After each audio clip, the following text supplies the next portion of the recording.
everyone, we have just landed at Davao International Airport.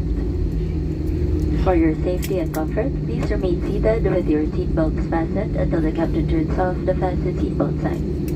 Voice communication with the use of mobile phones is prohibited while cabin doors are closed. Please check your surroundings to ensure you do not leave your personal belongings behind. Be cautious in opening the overhead bins as heavy items may have moved during the flight. Mangyari po lamang na manatiling nakaupo at hintayin matanggal ang ilaw sa fasten seatbelt sign bago tumayo para kunin ang inyong kagamitan. Nasa naming